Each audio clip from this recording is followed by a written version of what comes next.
The question has been asked, ladies and gentlemen, if something was to happen to Quinn Ewers, if he was going to be out for the rest of the season, or if he was to, sit, whatever the case may be. Let's say if Quinn Ewers was not there, because we're not wishing injuries on anybody.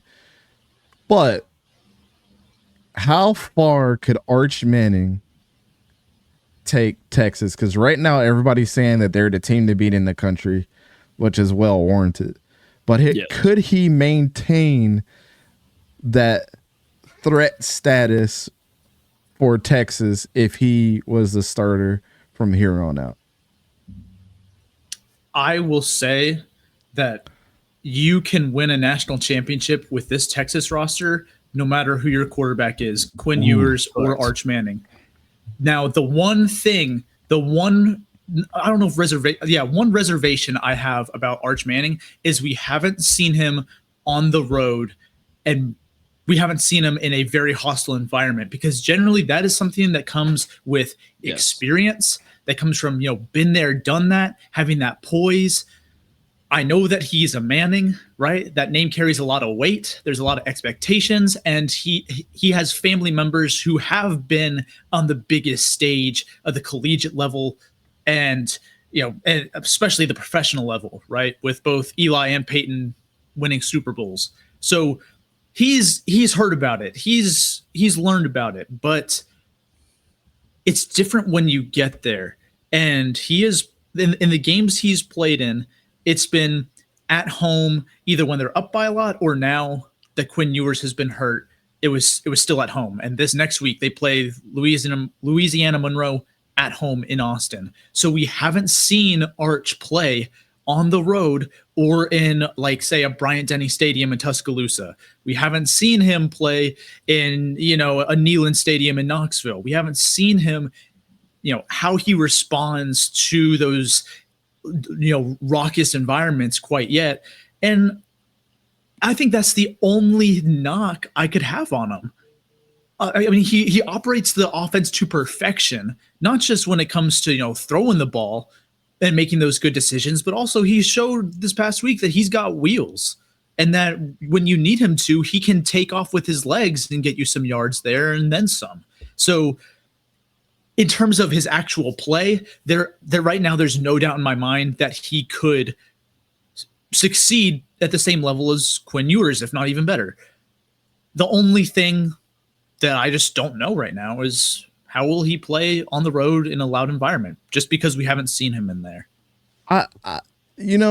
What's interesting about Arch is, like, a question always gets asked, if you had to do it over again, how would you do it? So you get that from 3 different guys in your family, if not 4, with your dad, who was the best player in Mississippi, or was it Mississippi or Louisiana? I can't remember where it was. Louisiana, I believe. Yeah, I could be wrong. I know he was like a hell of a wide receiver, and then, like, I think he broke his leg or something like that and ended his career. He was actually supposed to be a better player than Eli and Peyton, but talent-wise, from what everybody was saying. But you have 4 different people, I'll say 4, but really 3 that made it to the league that played your position, that you can go and say, if you had to do it all over again, how would you do it? And he has the 3 best people to ask, not only from the 3 different environments that they played in, but the success that all 3 of them had. Archie Manning being on the Saints sucked, before and after him. He got there and turned them around. The Giants weren't winning any Super Bowls. Came there, Eli won 2 against the greatest quarterback of all time. Peyton, as a wild card team. Yeah. Peyton carved his own legacy out, and we all know who Peyton is. So the 3 situations that you get to ask, how would you do it over again if you had to do it, is one thing that I would, hopefully Archie Manning is at a Senior Bowl or something like that, where if he's there, or the East-West Shrine Bowl or something like that, by the time he gets eligible for that, I definitely want to snatch him up and ask him that question, because I think he would give a really excellent answer if he's utilized. It'd be crazy not to have asked him that, you know what I'm saying, to me, but maybe he hadn't. And maybe that was one of those questions that he can go back and ask him And I would love to be a fly on the wall on what their answers would be. But with the, neither here nor there, just growing up in that family, the one thing that the Mannings don't have, and what I told my wife is the rushing ability that Arch has. Yeah. That Quinn doesn't really utilize all that much either. That's what I was going to mention earlier. Like that 67-yard touchdown that he hit against Colorado State. Quinn Ewers is not pulling that off. He clocked in at 20.7 miles per hour, which is faster than Tyreek Hill has been clocked in at this season. Yeah. Yeah. And almost half of his touchdowns so far have been on the ground.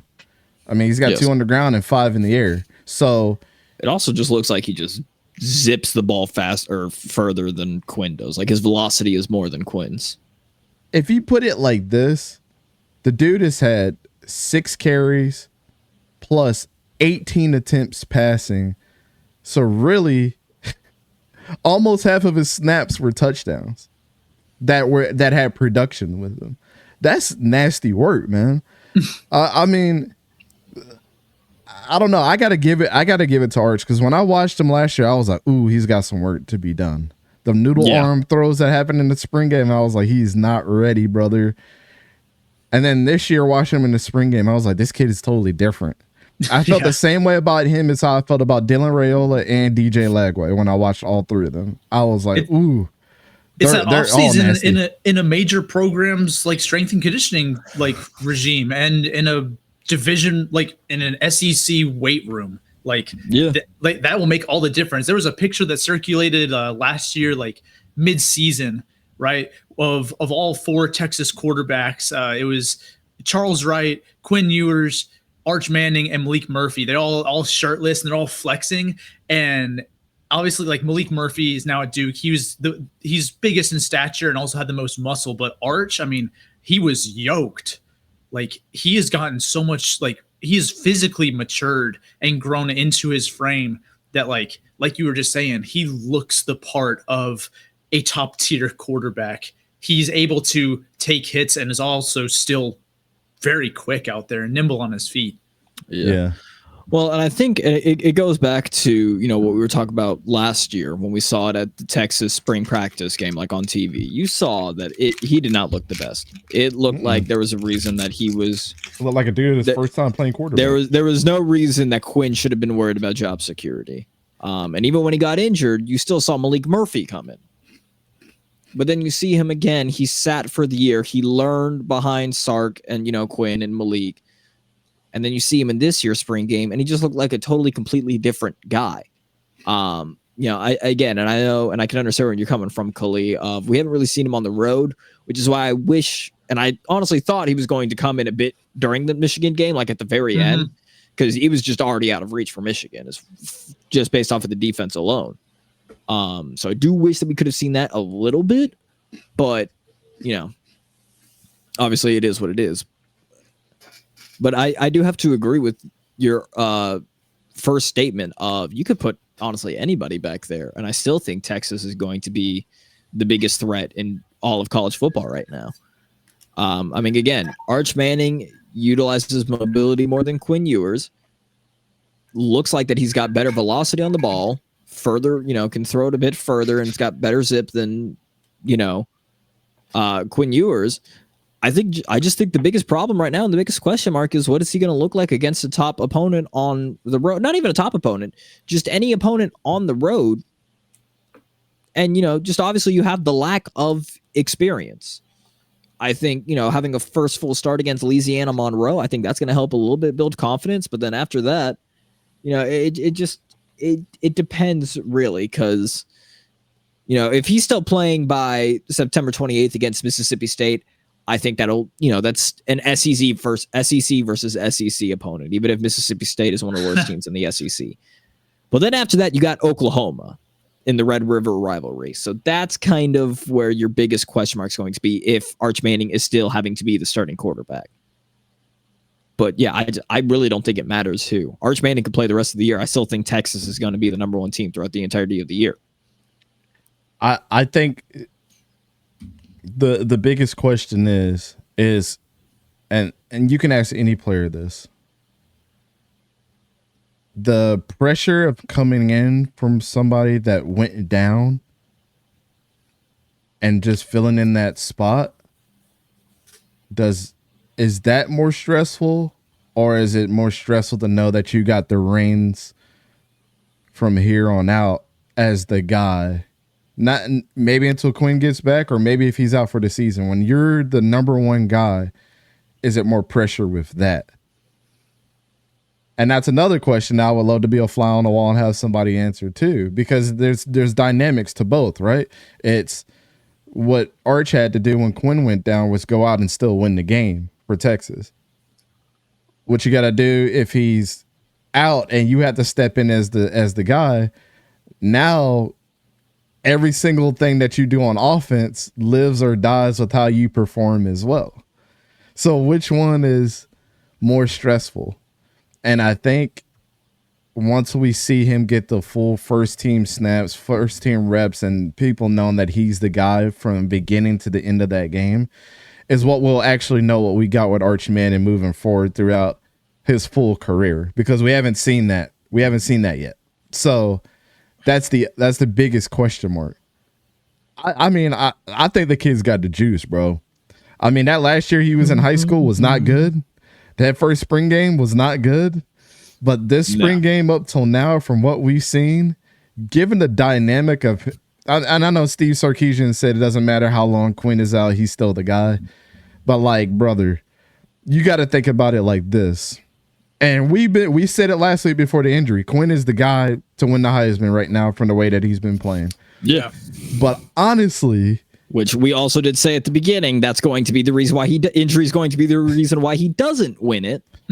Because of his history, right? Yes. Because he has a long rap sheet of that happening. But the dynamic of what he gives you with the running game now, is that more appealing to you? It's kind of hard to ignore that we have one more thing to kill a team with that we didn't have before. That's one more dynamic that the defense has to prepare for that they didn't have to when Quinn was in there. Yes. I don't know, man. Steve's got a problem on his hands that this dude. What was it? The Stats have been in the JT Daniels thing. This is what that's going to be like. Will Steve Sarkisian have his Kirby Smart moment where he sticks with his guy? I would say more Jalen Hurts and Tua moment. Jalen Hurts, Tua, JT, Stetson Bennett.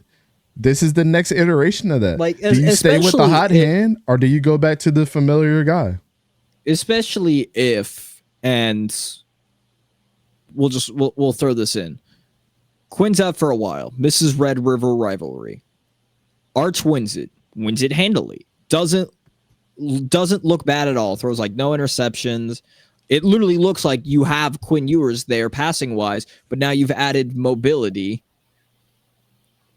It could be very interesting, because again, I go back to like, oh, this could be a Jalen Hurts Tua. If Quinn, who in this case is Jalen, struggles in a game, you know what you got in Arch Manning if he continues to look good. Mm-hmm. That's what I'm saying. This could be the prediction that we had years ago about one of them transferring over to Oklahoma or something like that. Yeah.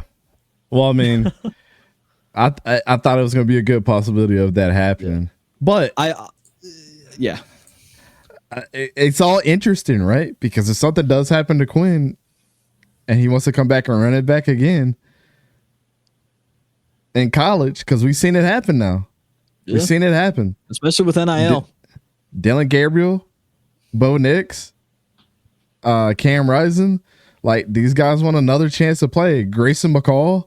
Cam Ward. He literally chose between transferring or going to the NFL. There was no option to stay at Wazoo. Especially when he was like, oh, I might be a third or fourth in NFL. Yeah, no. And that's a great point, Khalid, because like we would have never seen that before. Ever. Mm-hmm. Oh yeah. No, and now NIL changes everything now. Yeah. It adds, one of the main reasons for players, going to the league is the money, right? The stability, the capitalizing on your draft stock. Well, if you can especially earn for like money, juniors and all that stuff. Right. Yeah. The underclassmen. I mean, that was a big thing. Is like, I want to hit that second contract sooner, right? I want to get that first contract sooner, quite frankly. But now it's like, oh, I don't really like where my draft stock is at. I think I can improve it with one more year. Oh, I can get paid millions. I can also get a free like Honda. Yeah. Like you can get paid more to stay in college and then develop into a first round pick than get drafted into the third or fourth round nowadays. Like it is more lucrative and just quite frankly smarter to stay that extra year now with NIL, especially for a quarterback or a position where you can demand top NIL money. Yeah. It makes sense in that sense. Well, and it also does just raise the question, and this is the last thing that we'll mention. It does also just raise the question of if you're Quinn Ewers, because let's be real, dude was going to be like a top 5, maybe even potentially the first quarterback off the board. Mm-hmm. Quite honestly, on top of all of that, dude probably couldn't play for the rest of the season and still would be a top 5 pick or a first rounder. So, I mean, you do have that. You also just have the option of like, all these teams really have nothing. Like, for example, just to say like, oh, I may go to the Giants. I'm going to stay another year. Or does he take a page from his uncle and say, I'm not playing for San Diego? I don't think that, the NFL's not giving people that leverage no more. You either come here or you don't. We're not trading you away. Nope. But, I mean, it's interesting, right? But, yeah, I mean, if that happens and Quinn's like, I want to run it back and win it. Like, I think nowadays, the only thing that's stopping a Cam Ward or Quinn Ewers or Grayson McCall from not going to the NFL is the threat that they feel like they're good enough to win a Heisman Trophy and to have that as an accolade. Before they tried to maximize every single thing that I could do while I was in college, because now I have the money that supports it on the back end. Not necessarily that that's a super important thing, but like people don't know what their family situations look like or what kind of generational wealth that they want to keep, but a lot of people were like, go to the NFL, make sure you get your bag. Well, it's like, I'm already making my bag right now. And more than some NFL dudes. I literally just signed a deal that got me a Lambo or something like literally. Yeah. I have my own fucking hot sauce brand now. Like, what do you mean?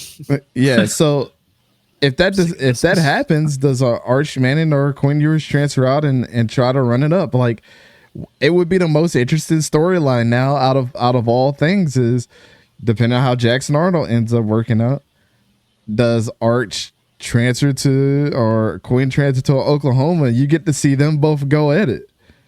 I think that would be interesting as hell if that happened. If something was to happen with one of these guys, I don't know, man. And it could be a revenge thing too. It could be Quinn's out for a couple weeks, Arch comes in, balls out, wins them a game, and they're absolutely just like. Even more than before, they're really like looking like the number one team with the dynamic of him with being on the ground, like, or having the ground game as a quarterback. The Steve Sarkisian be like, all right, I can't avoid not starting Arch from here on out, right? So I'm sorry, Quinn. And does that piss Quinn off to be like, I'm transferring to Oklahoma, I'm coming back and I'm kicking your ass? You know what I'm saying? Like, the storylines write themselves. And just like that, all of Texas Twitter is now tweeting at us. I'm just saying it's a possibility, man. It's nothing is out of the realm of possibility that like that storyline itself. I mean, as a quarterback, as a competitor, that would make me the greatest 30 for 30 of all time. It would. And then if Quinn was to come out and win for Oklahoma and win a national championship over Arch, you can't tell me that that's not the best like revenge story next to Tom Brady getting a 4-game suspension and winning the Super Bowl. Especially if the SEC championship was Oklahoma, Texas. Yes. Yeah. Or if they even just met in the playoffs. But like, yeah. I mean, technically they could meet 3 times, right? They could. Red River rivalry, SEC championship game, and a college football playoff. With that point, Oklahoma, the winner of that game would have to suffer 1 loss, and that loss be that. And the SEC, a couple of other teams like Georgia, Bama, Missouri would have to get some losses here and there. We got to move on to the next thing, but just think about it like this. If Jackson Arnold and Oklahoma end up turning their season around, and end up being a top 15 team and just barely missing the college football playoff, and they return a lot of guys and they go into transfer portal and go crazy and they get Quinn, you know how the AP is going to treat that. They will crack them in the top 10, if not the top 5. Yeah. And then with what Texas has got left, depending on where the rankings are, and you know how they feel about evenly matched teams, they don't move you down or up really that far. So you could have both of them play in the Red River rivalry. One of these teams losing in the close game and then moving down, another team moving up just one spot or something crazy like that. But they're still in the top 10. Then they meet in the SEC championship, and it's a close game as well. And then you have a bunch of 3-loss teams that are going to get in, and people are going to be like, bring in the door for Oklahoma or Texas, depending on what team got the short end of the stick for them to get back into that. Because it's going to be a 2-loss team at that point, or one loss on both sides. Well, no, somebody's going to have two losses if they split. Man, that would be crazy to see. Like the two teams that been like they took multiple losses, or one of those teams took multiple losses, but you still consider them as a top 12 team. You can't deny that storyline. Like the college football playoff committee are going to be there with their ballot. Like America wants to see this, even if we got to put Texas or Oklahoma, whoever it is with the 2 losses, at the 12 spot. They're gonna find a way to do it. They're gonna find a way to do it, brother. And it's gonna like all of us are gonna be sitting up here, dude. We're gonna be like, they ain't got the balls to do it. They ain't got the balls to do it. Oh, Oklahoma at number 12. Oh! We would lose our minds. When the reveal happens, when their name comes across and Texas is in one of the top 4 spots. Yeah, and like you already know that like Texas is one of the top 4, and it's like because they'll probably start from like 12 down, and they'll put them in the same side of the bracket too. It'll be in the same side of the bracket. They'll set it up just like that too. Oh man, that don't even get me started, man. That the possibilities are endless. The committee should hire us. We would bring views. Just saying, we would bring views. Damn it.